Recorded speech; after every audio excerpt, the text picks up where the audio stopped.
శుక్లాంబరధరం చతుర్భుజం ప్రసన్నవదనం ధ్యాయేత్ సర్వవిఘ్నోపశాంతయే. శారదా శారదాంభోజవదనా వదనాంబుజే సర్వదా సర్వదాస్మాకం సన్నిధిం క్రియాత్. గురుర్బ్రహ్మా గురుర్విష్ణుః గురుర్దేవో మహేశ్వరః గురుసాక్షాత్ పరం బ్రహ్మ తస్మై శ్రీ గురవే నమః. ఆపదామభర్తారం దాతారం సర్వసంపదాం లోకాభిరామం శ్రీరామం భూయో భూయో నమామ్యహం. వసుదేవసుతం దేవం కంసచానూరమర్దనం దేవకీ పరమానందం కృష్ణం వందే జగద్గురుం. హైమోద్భపుండ్రమజహన్మకుటం సునాసం మందస్మితం మకరకుండలచారుగండం బింబాధరం బహుళదీర్ఘకృపాకటాక్షం శ్రీవేంకటేశముఖమాత్మని సన్నిధత్తం. కూజంతం రామ రామేతి మధురం మధురాక్షరం ఆరుహ్య కవితాశాఖాం వందే వాల్మీకికోకిలం. వ్యాసాయ విష్ణురూపాయ వ్యాసరూపాయ విష్ణవే నమో వై బ్రహ్మనిధయే వాసిష్ఠాయ నమో నమః. శృతిస్మృతిపురాణానామాలయం కరుణాలయం నమామి భగవత్పాదశంకరం లోకశంకరం. అపార కరుణాసింధుం జ్ఞానదం శాంతరూపిణం శ్రీచంద్రశేఖరగురుం ప్రణమామి ముదాన్వహం. యత్ర యత్ర రఘునాథకీర్తనం తత్ర తత్ర కృతమస్తకాంజలిం బాష్పవారి పరిపూర్ణలోచనం మారుతిం నమత రాక్షసాంతకం. మనోజవం మారుతతుల్యవేగం జితేంద్రియం బుద్ధిమతాం వరిష్టం వాతాత్మజం వానరయూథముఖ్యం శ్రీరామదూతం శిరసా నమామి. హరి ఓం. ఈశ్వర స్వరూపమైన సభకు నమస్కారం చేద్దాం. అదే కల్కి అవతారం. కల్కము అన్న శబ్దానికి అర్థం ఏమిటంటే పాపము. పాపాన్ని తొలగదొయ్యడానికి వచ్చినటువంటి అవతారమే కల్కి అవతారం. ఈ కల్కి అవతారం ఎందుకు వచ్చింది అంటే కృష్ణ పరమాత్మ ఉన్నంతకాలము కలిపురుషుడు భూమి మీద అడుగు పెట్టలేదు. కృష్ణ పరమాత్మ ఎప్పుడైతే నిర్యాణాన్ని చెందాడో అంటే అవతార పరిసమాప్తి చేశారు, వైకుంఠానికి వెళ్ళిపోయారు, కలిపురుషుడు భూమి మీదకి వచ్చాడు. కలిపురుషుడు ఎక్కడి నుంచి పుట్టాడు అంటే బ్రహ్మగారి యొక్క పృష్ఠభాగం నుంచి పుట్టాడు, వెనుక భాగం నుంచి పుట్టాడు.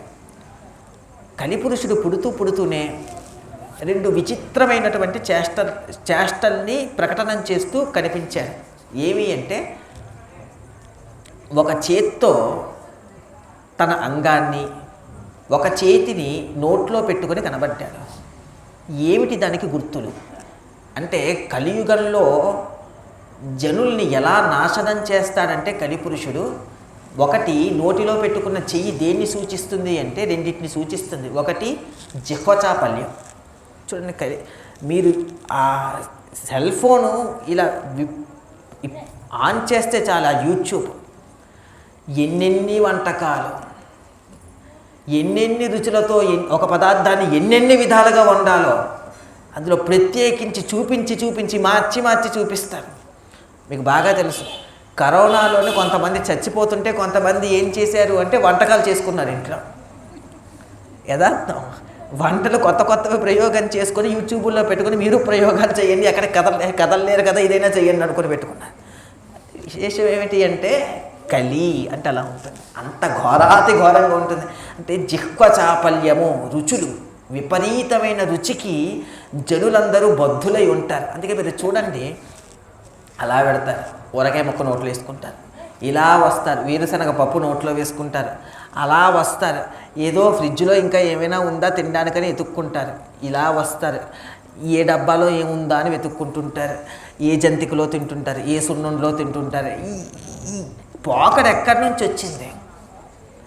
ఈ నోరు నిరంతరాయంగా ఆడించడం అనేటటువంటి లక్షణం ఎక్కడిది అంటే అది ఒక కలిపురుషుడిది. కలిపురుషుడు యొక్క ఉద్ధతి కారణం చేత జిహ్వచాపల్యం విశేషంగా ఉంటుంది. ఒకటి. రెండు, నోట్లో వేలు పెట్టుకోవడానికి ఒకటి జిహ్వచాపల్యం. రెండు, విశేషంగా పనికిమాలిన విషయాలు మాట్లాడుతుంటారు. ఇప్పుడు మీరే ఆలోచించండి, ఒకరోజు మాట్లాడిన మాటలన్నీ ఒక దగ్గర సమీకరించి చూడండి, ఇందులో ఎన్ని పనికి వచ్చేవి ఎన్ని పనికిరానివి. చాలా మాటలు పనికిరాని మాటలే. అటువంటి పనికిరాని మాటలన్నీ అక్కడ కనబడుతుంటుంది. అంటే పనికిరాని మాటలు, పనికొచ్చే మాటలు ఉండవు అందులో. నువ్వు కృష్ణ అనో, రామ అనో, భగవన్నామ సంకీర్తనో, రామాయణం నోరు ఇచ్చాడు కాబట్టి రామాయణం చదువుకుందామనో, భాగవతం చదువుకుందామనో అనుకోడు. అన్ని పిచ్చి ప్రలాపనలే.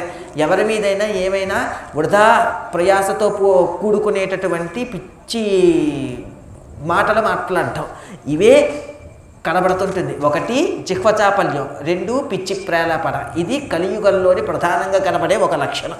అది నోటిలో వేలు పెట్టుకోవడానికి కలిపురుషుడు చిహ్నం. రెండో వేలు తన యొక్క అంగాన్ని పట్టుకున్నాడు. అంటే విశేషమైనటువంటి కామం వైపు ఆకర్షితుల్ని చేస్తాను నేను అని చెప్పడానికి ఈ రెండింటినీ గుర్తులుగా పెట్టుకొని పుట్టాడు కలి.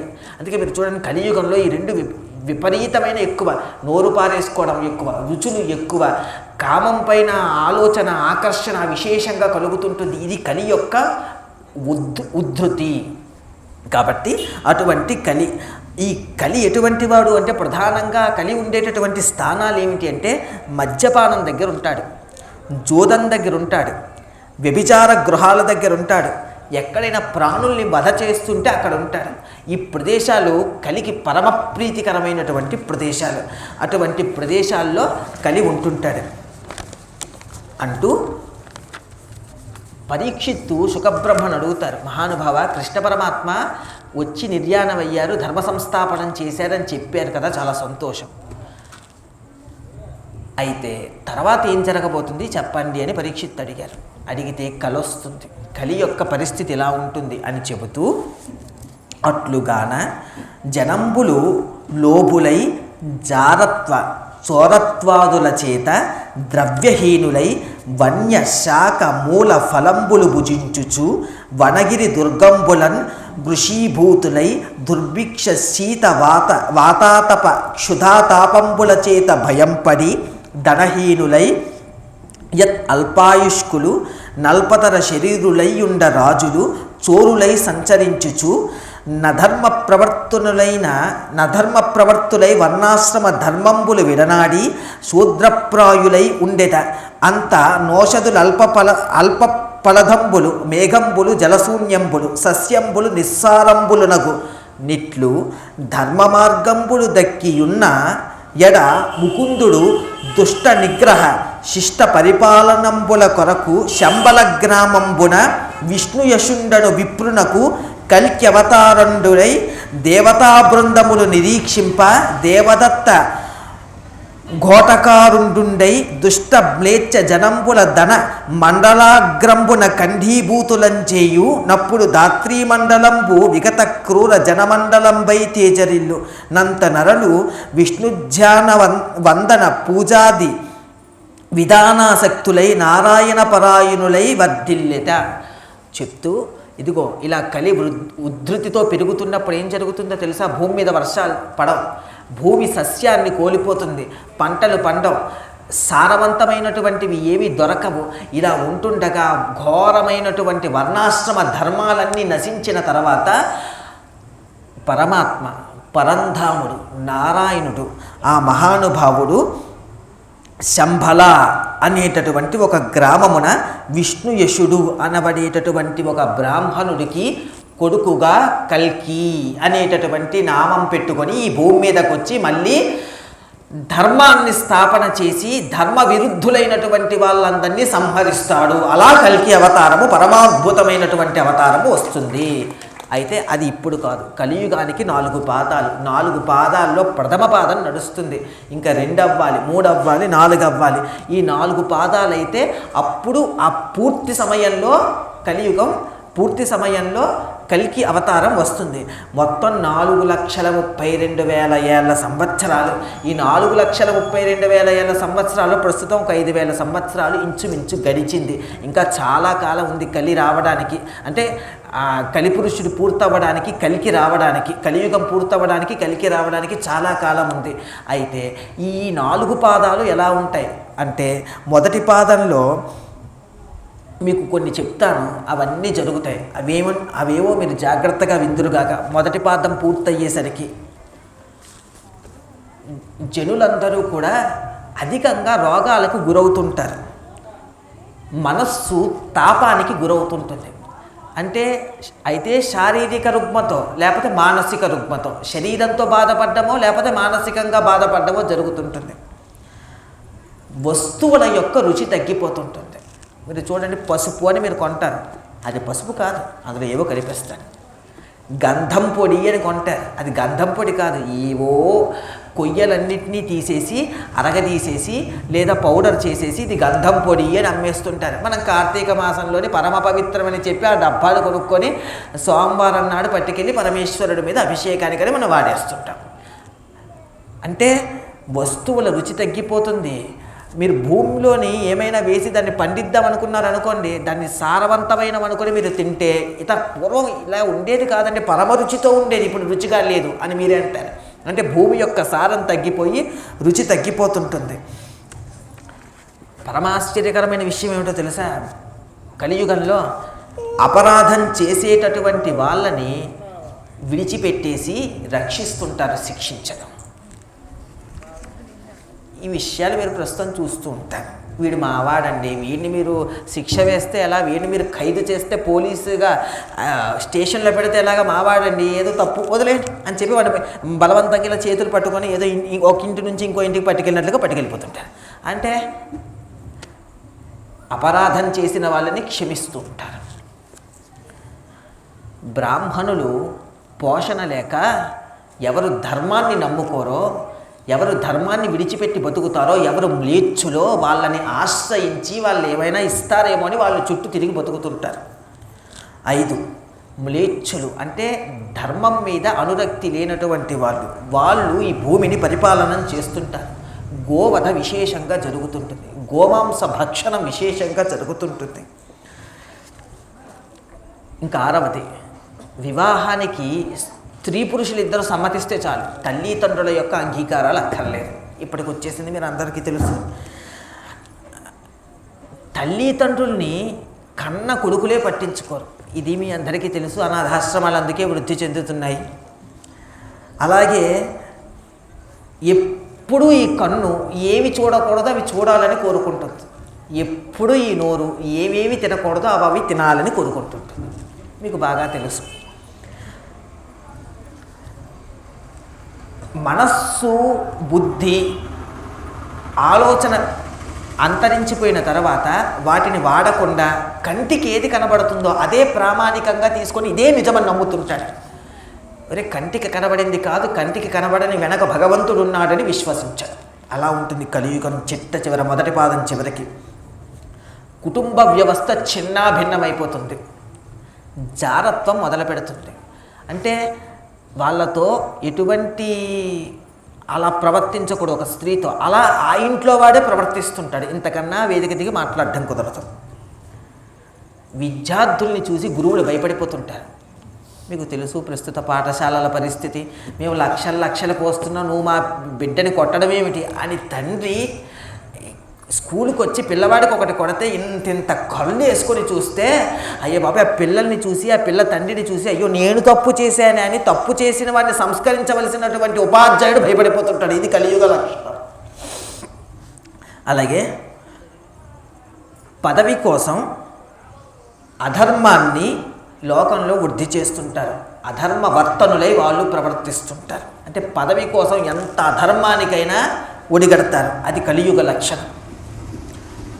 అందరినీ పోషించి అందరినీ సౌఖ్యంగా చూడవలసినటువంటి రాజులు ఏం చేస్తుంటారంటే ప్రజల్ని దోచుకొని బతుకుతుంటారు. ప్రస్తుత వ్యవస్థ మీకు తెలుసు. ఇంతకన్నా నేను దిగి మాట్లాడి మీకు అర్థమైపోయింది. ఎందుకు అంటే మనం ఎవరిని గెలిపించుకున్నామో వాళ్ళే మనల్ని దోచుకొని బతుకుతున్నారు. కాబట్టి అలా మనల్ని అధికారం ఇచ్చినటువంటి వాళ్ళు మనల్ని దోచుకొని బతుకుతూ ఉంటారు. ప్రభుత్వాలు ఏం చేస్తుంటాయంటే అక్కర్లేని అనవసర పన్నులేసి ప్రజల్ని ఇబ్బంది పెట్టి రాజ్య పరిపాలన చేస్తుంటుంది. అలా ఉంటుంది. 15వది, యజ్ఞం జరగక ప్రకృతి అంతా క్షోభిస్తూ ఉంటుంది. ఎంతలా శోభిస్తూ ఉంటుంది అంటే అంతలా శోభిస్తుంది. యజ్ఞయాగాది క్రతువులు ఇక జరగవు. ఏ గృహస్థు ఆశ్రమం మాకు అక్కర్లేదు, భగవంతుడే కావాలని అనుకుంటుంటారో వాళ్ళు వితంతు స్త్రీలతోటి కూడి సుఖించి బిడ్డల్ని కంటూ ఉంటారు. అది కలియుగ లక్షణం. ఇంక ఇది జరగలేదనుకుంటాను. తులసిని గంగని అవమానిస్తుంటారు, అది పరమ పవిత్రములు అని భావించరు. బ్రాహ్మణులు వేదాన్ని విడిచిపెట్టేస్తారు, విడిచిపెట్టేసి యజ్ఞోపవీతాన్ని విడిచిపెట్టేస్తారు, పూజల్ని విడిచిపెట్టేస్తారు, వ్రతాల్ని విడిచిపెట్టేస్తారు. మధ్యమాంస భక్షణాల మీద వాళ్ళ యొక్క మనస్సు పరమ ఇష్టంతో తూగుతుంటుంది. రాక్షసులకు శరీరం ఉండదు కదా, ఉండదు కాబట్టి రాక్షసులు ఏం చేస్తుంటారంటే మనుష్యుల యొక్క శరీరాన్ని, వాళ్ళ యొక్క మనస్సును ఆవహించి మనుషుడా లేకపోతే రాక్షసుడా అన్నటువంటి విధంగా ప్రతి ఒక్క మనిషి యొక్క ప్రవర్తన ఉంటుంది. ప్రతి ఒక్కరికి చిట్ట చివరి ఏమనిపిస్తుంది అంటే, ఏమిటి జీవితం ఇంత భారంగా ఉన్నది అని అనిపిస్తుంది. కలియుగం అంటే ఇంత ప్రబలంగా, ఇంత విషపూరితంగా, ఇంత ఇబ్బందిగా ఉంటుంది. అయితే ఒక్క విషయం మీరు బాగా జ్ఞాపకం పెట్టుకోవాలి, ఇది కలియుగంలో మొదటి పాదం. ఇప్పటికీ ధర్మం ఉంది, ఇప్పటికీ దేవాలయాలు ఉన్నాయి, ఇప్పటికీ రామాయణం ఉంది, ఇప్పటికీ భాగవతం ఉంది, ఇప్పటికీ సీతారాముల కళ్యాణం ఉంది, ఇప్పటికీ ధర్మం పట్టుకు బతుకుతున్నవాడు ఉన్నాడు, ఇప్పటికీ ధర్మాత్ములు ఉన్నారు, ఇప్పటికీ బ్రాహ్మణులు ఉన్నారు, వేదాన్ని నమ్ముకున్నారు, యజ్ఞోపవీతాన్ని నమ్ముకున్నారు, మంత్రాన్ని నమ్ముకున్నారు, మంత్రాది దేవతను నమ్ముకున్నారు, ఉపాసన ఉంది, పద్ధతి ఉంది, బతుకుతున్నారు, సంతోషిస్తున్నారు. ఇప్పటికి ఇంకా కలి ఉద్ధృతి లేదంట.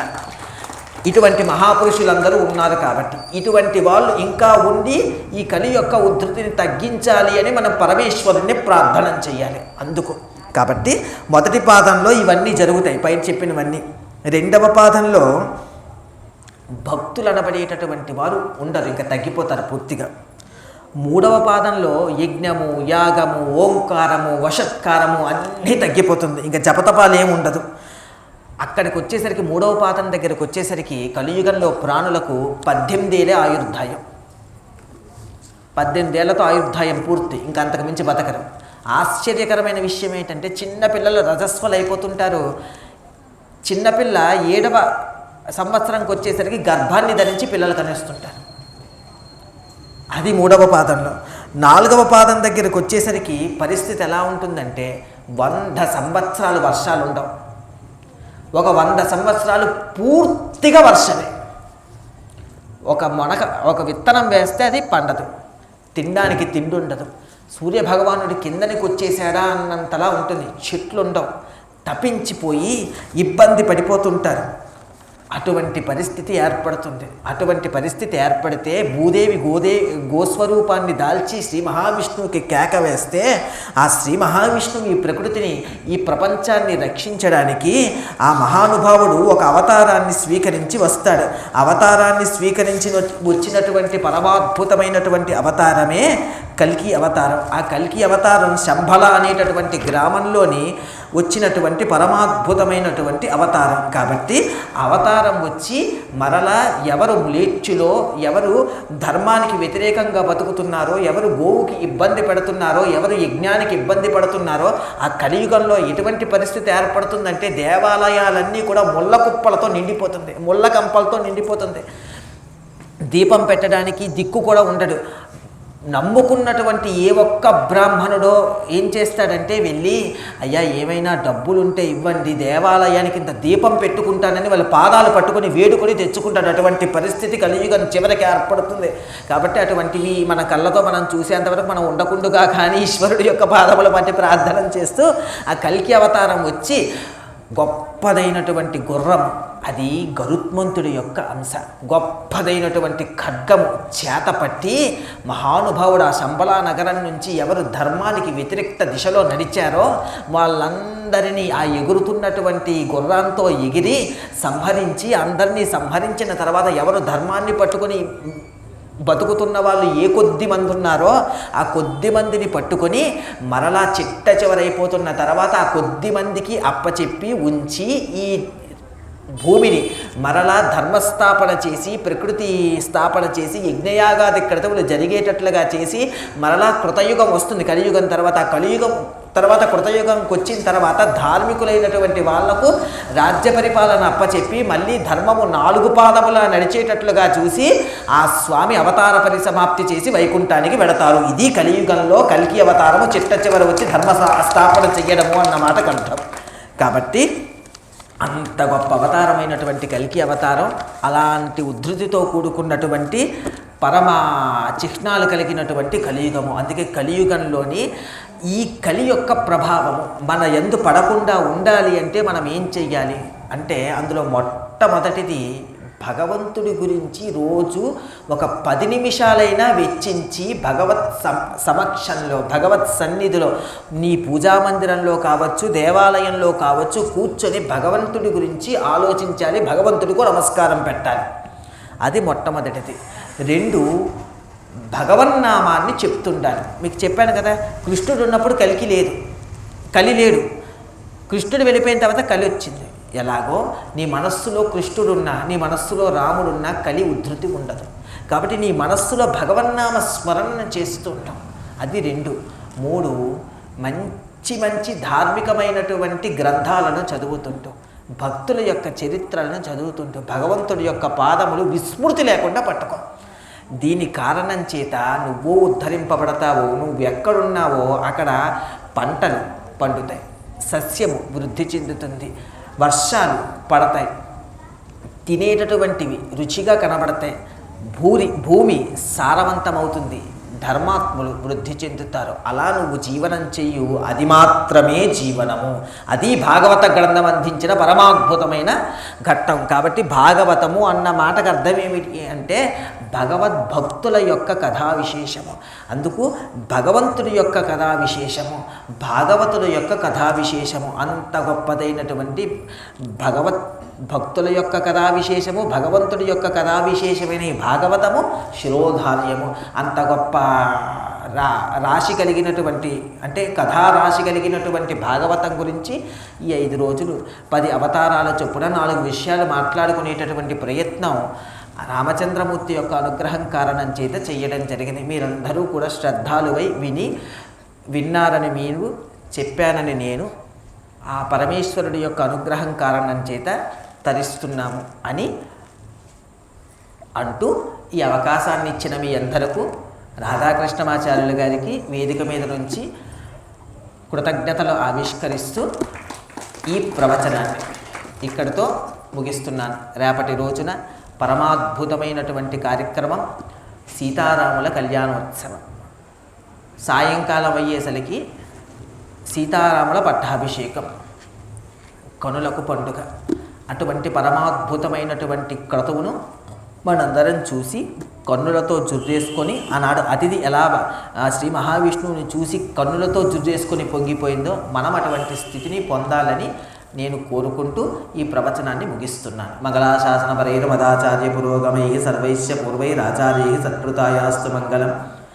మంగళం కోసలేంద్రాయ మహనీయ గుణాత్మనే చక్రవర్తి తనూజాయ సార్వభౌమాయ మంగళం. ఉమాకాంతాయ కాంతాయ కమితార్థప్రదాయినే శ్రీగిరీశాయ దేవాయ మల్లినాథాయ మంగళం. సర్వం శ్రీ ఉమామహేశ్వర పరబ్రహ్మార్పణమస్తు. స్వస్తి.